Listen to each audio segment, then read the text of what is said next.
Celju so namenu predali novo garažno hišo. Kolesarji v 6 občinah štartali na rekreativni prireditvi na kolo. Uspela knežja tržnica piva. V Laškem bo štart 4. etape kolesarske dirke po Sloveniji. Spoštovane gledalke, cenjeni gledalci, lepo pozdravljeni. V Celju so odprli novo garažno hišo. To je Mestna občina Celje skupaj z upravljavcem teh objektov, javnim podjetjem ZPO, uredila na Kocbekovi ulici. V garažni hiši je 66 parkirnih mest, namenjena pa je samo abonentom. V prihodnjih letih bi jo lahko še nadgradili in s tem pridobili dodatna parkirišča. Mestna občina Celje je objekt na Kocbekovi ulici, kjer je nekdaj garažo in skladišče imela avtohiša, odkupila decembra lani in zanj namenila 1 150 000 evrov. Kot so poudarili ob otvoritvi, gre za atraktivno in strateško lokacijo v starem mestnem jedru. Mestna občina je kupila ta objekt in ga preuredila v javno parkirno hišo zaradi dveh razlogov. Najprej, da razbremenimo staro mestno jedro z mirujočim prometom, da na nek način tudi nadomestimo parkirišča, ki smo jih v preteklih 2 letih ukinili in namenili kolesarskim stezam. Hkrati pa ocenjujemo, da ta lokacija in tudi sama zgradba ponuja še veliko možnosti za nadgradnjo in ureditev dodatnih parkirišč v samem mestnem jedru. Le-ta potrebujejo tako stanovalci, okoliški stanovalci, kot seveda tudi vsi obiskovalci.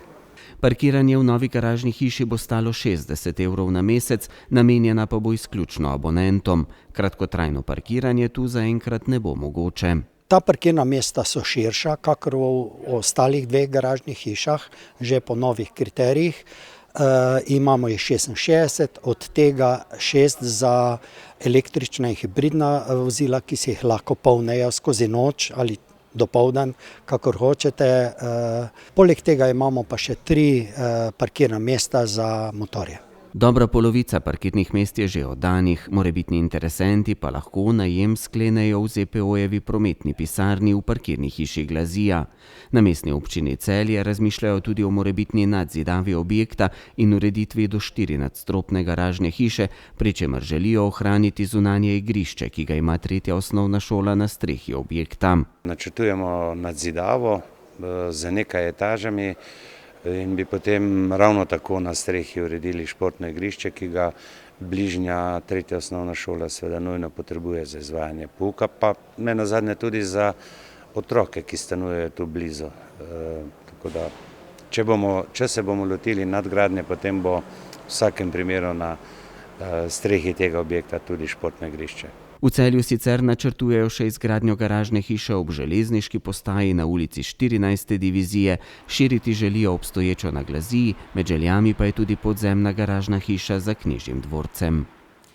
Minulo soboto so iz 6 občin v regiji štartali kolesarji, ki so se udeležili rekreativne prireditve na kolo 2022. Ob lepem vremenu je bil cilj vseh 6 tras pri nakupovalnem središču City Center Celje, kjer so organizatorji pripravili druženje, udeležence pa razveselili z lepimi nagradami. Ena večjih rekreativnih kolesarskih prireditev na kolo vsako leto že 10,5 leta poveže 6 občin v regiji, od koder se na pot podajo ljubitelji kolesarjenja vseh generacij. Na kolo smo šli zdaj iz 6 občinskih središč. Štore, Vojnik, Šentjur, Slovenske Konjice, Žalec in Celje. Štartali smo pred City Centrom Celje, zdaj pričakujemo v bistvu na ciljni ravnini oziroma v ciljni areni prve kolesarje. Pričakujemo prve iz Vojnika, ta je najkrajša trasa in tista najdaljša iz Slovenskih Konjic, kjer pa, bom rekla, so že tudi kar taki izkušeni kolesarji z veliko kondicije. Letos so bile nekatere trase spremenjene, pa tudi iz Celja so letos skupinsko štartali le najmlajši, odrasli so namreč imeli možnost štarta v razponu 1 ure. Smo se pa z našo kamero tokrat ustavili tudi na Proseniškem, kjer so krajši postanek za osvežitev naredili udeleženci letošnje otroške trase. Udeležila sem se ga zato, ker zelo rada kolesarjem. Zaradi Tamale, da je prvič na maratonu, stara je 6 let, tako da zaradi tega. Zato, da se bomo imeli fajn z družino. Kaj pa tu si že pojedla kako banano? Ne, sem pa spila vodo. In kako je šlo, kakšna je bila pot?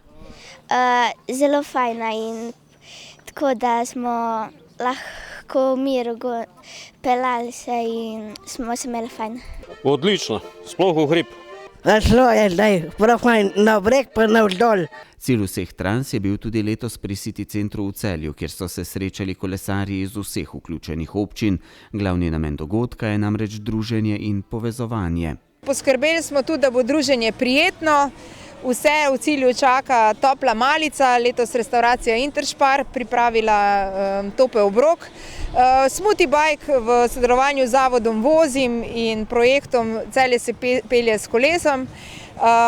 Potem so tudi naši pokrovitelji in pa ZŠAM, ki je pripravil poligon, kjer se lahko ljudje oziroma udeleženci, bom rekla, izkusijo tudi v spretnostni vožnji s kolesom. Bogat nagradni sklad, vrteli bomo kolo sreče, tako da številne aktivnosti nas čakajo. S kolesarjenjem so bili zadovoljni tudi udeleženci. Čisto rekreativno, s fantom malo na zrak, trasa bila super odlična, malo je že vroče, tako da odlično drugače. Super pot je bila, vreme super, tako da veste, vsako leto grem dele, par let ni bilo, ko je bila ta korona pa to, ampak drugače pa kolesarim, kolikor se le da. Zelo vesel, mislim tudi ureditelji pa priprave pa to, tako da je zadovoljen, zelo. Fajn, smo se tudi držali avta, fajn. Pa je bilo tudi, sem se mogel namatrati. Sploh ko je šlo v hrib, verjetno. Ja, ful. Tam najtežje je šlo. Dodajmo še, da dogodek ni tekmovalnega značaja, kolesarji pa morajo, tako kot vsakič, ko se vozijo s kolesom, upoštevati tudi vse cestno-prometne predpise. 9 kraft pivovarjev iz Celja in širše okolice se je predstavilo na Knežji tržnici piva. Številni organizatorji so jo tudi letos pripravili na mestni tržnici v Celju, ki omogoča izvedbo festivala v vsakem vremenu. Klub študentov občine Celje in MCC Kavarna sta v sodelovanju z zavodom Celeja Celje, mestno tržnico ter podjetjem Simbio pripravila novo edicijo Knežje tržnice piva. Začeli smo z dogodki, ki smo si jih nekako zaštartali že v začetku leta, in sicer z Knežjim festivalom piva. Moral bi biti že pred enim mesecem, ampak je žal vreme zagodlo.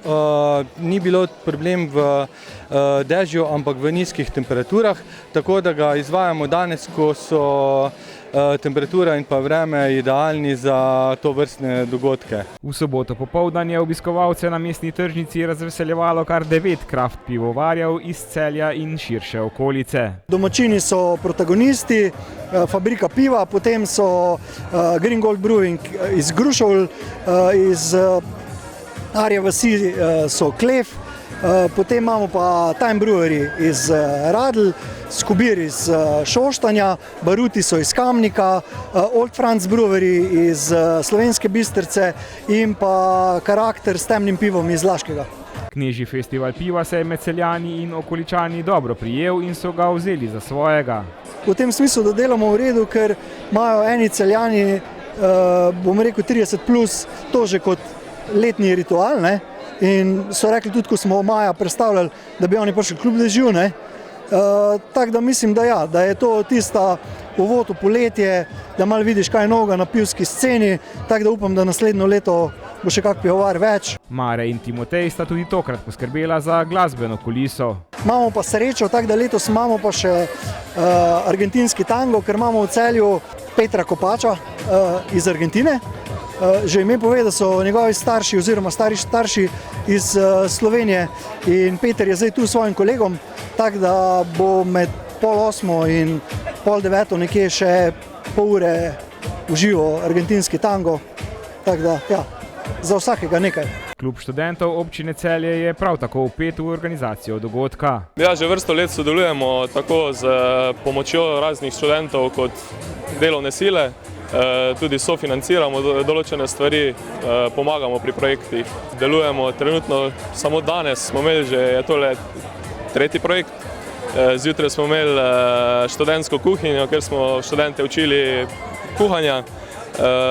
košarkarski turnir 3x3 v Vojniku, sedaj pa smo tukaj na Knežji tržnici piva. Nov dogodek pa na mestni tržnici v Celju pripravljajo že v juliju. V mesecu juliju pripravimo včasih gasilske olimpijade, gasilsko fešto, in sicer to bo tle na Novem trgu, ki bo pravkar vsak čas končan.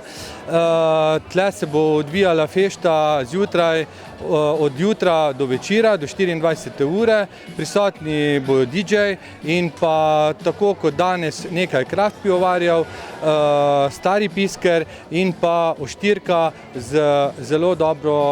oba z zelo dobro kulinariko. To, kar gre organizatorjem na roko, pa je zagotovo streha tržnice, ki jim omogoča, da dogodke izvedejo v vsakem vremenu, tako v primeru dežja kot tudi močne sončne pripeke.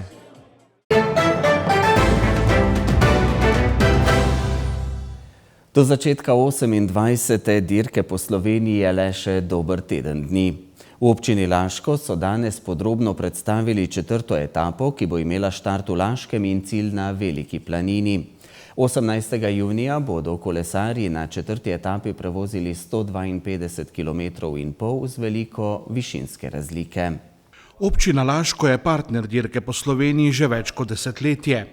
Letos so sodelovanje še nadgradili, saj bo na Aškarčevem trgu v Laškem 18. junija štart 4. kraljevske etape. Veseli smo, da nekako smo tudi prišli v ta del, v to fazo, ko Laško nekako stopa kar z velikimi koraki po poti turizma kot takega. K turizmu tudi spada seveda športno udejstvovanje in pa šport in pa seveda promocija ob športnih prireditvah, in jaz mislim, da z samo promocijo ob ogledu te dirke bo Laško v mnogočem pridobil, glede na to, da smo tudi zelena destinacija turizma. Dobili smo najvišje priznanje na področju turizma, to je platinasto Slovenija Green Platinum, in glede na to mislim, da je nadgradnja tudi nekje kar postala logična v tem smislu. Laško je bilo vedno partner kolesarske dirke v zadnjih letih z letečim ciljem, sedaj pa prvič tudi jih pozdravljamo na 28. dirki po Sloveniji tudi kot štartno mesto. 4. etapa je dolga 152,5 km. Njen cilj bo na Veliki planini. Ponavadi je prav na 4. etapi padla končna odločitev o skupnem zmagovalcu dirke. V zgodovini, če pogledam nazaj, v vsej zgodovini kolesarske dirke po Sloveniji je najbrž sobotna etapa največkrat prinesla, ali petkova ali sobotna, končnega zmagovalca dirke po Sloveniji, zato tudi sobotni etapi večkrat reče kraljeva. Je pa res, da se konča s zaključnim vzponom na Veliko planino, okrog 150 km, čaka kolesarje v soboto 18. junija iz Laškega na Veliko planino. Bo to najzahtevnejša etapa po težavnosti po vaši oceni? Po višinskih metrih mislim, da je najbolj zahtevna, pa tudi prva etapa je tam nekje. Ja. Za občino Laško in njihov zavod Stik je dirka iz logističnega in finančnega vidika zelo zahtevna. Je pa ni, seveda, če dobro izkoristiš promocijo kot tako. Jaz mislim, da bo kar nekaj minut programa na Eurošportu, in če bi to ocenil, je to sorazmerno ugodna cena predstavitve. Seveda, če pa nobenih pozitivnih efektov ne bi bilo, je pač verjetno to vsake evro preveč. Vendar pa sem prepričan, glede na to, da je usmeritev naše občine predvsem v turizem, da nam bo to na dolgi rok v mnogočem pomagalo pri prepoznavnosti same destinacije Laško kot take.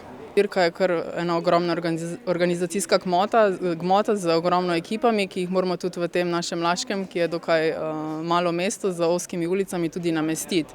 S tem namenom zapiramo mestno jedro in parkirišča že v petek popoldan, kar pomeni, da bo zaprt Aškarčev trg za promet, Orožnov trg, Valvazorjev trg in pa potem zjutraj tudi na dan dirke, v soboto zjutraj, tudi v bistvu glavna cesta državna preko glavnega mostu pa do pivovarne. Zato, da lahko sprememo vse ekipe, mislim, da jih je 23, da se oni tle namestijo in potem tudi varno štartajo iz Aškarčevega trga, se vračajo preko Jagočkega mostu in se potem tu obrnejo proti Rimskim Toplicam. Občina Laško bo skupaj s turističnimi ponudniki iz občine ter gospodarskimi subjekti skušala dirko izkoristiti za čim boljšo promocijo kraja in celotne turistične destinacije. Gre za izjemen promocijski dogodek za našo destinacijo, za samo Laško.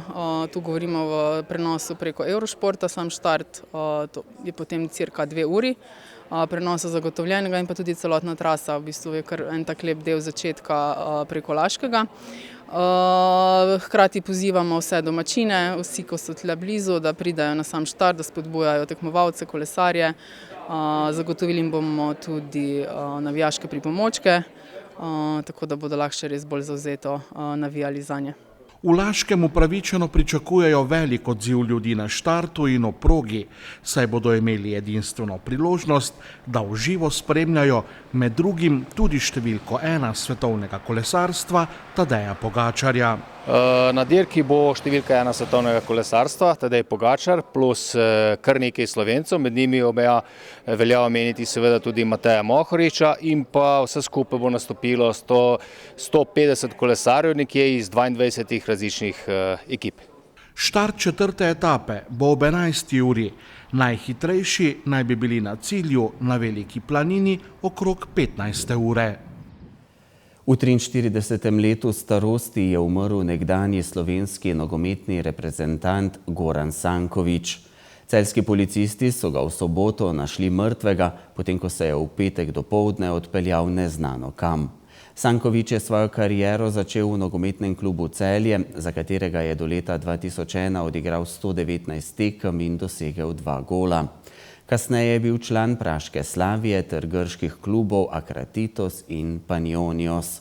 Za slovensko nogometno reprezentanco je odigral 5 uradnih tekem, leta 2002 je bil udeleženec svetovnega prvenstva na Japonskem in v Južni Koreji. V letih 2006 in 2007 je bil športni direktor nogometnega kluba Celje.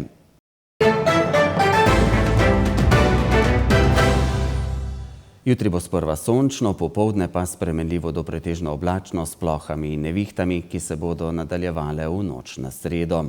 Vmes bodo tudi nalivi. Prehodno bo zapihal okrepljen veter severnih smeri. Jutranje temperature bodo od 12 do 17, na Primorskem okoli 19, najvišje dnevne od 21 do 28 stopinj Celzija. V sredo dopoldne bodo padavine ponehale, od zahoda se bo delno zjasnilo. Na Primorskem bo pihala šibka burja. Prehodno bo nekoliko hladneje. V četrtek bo spremenljivo do pretežno oblačno s krajevnimi padavinami, deloma plohami. Z vremensko napovedjo zaključujemo dogodke dneva. Hvala, ker ste bili v naši družbi. Lep in prijeten večer vam želimo. Nasvidenje.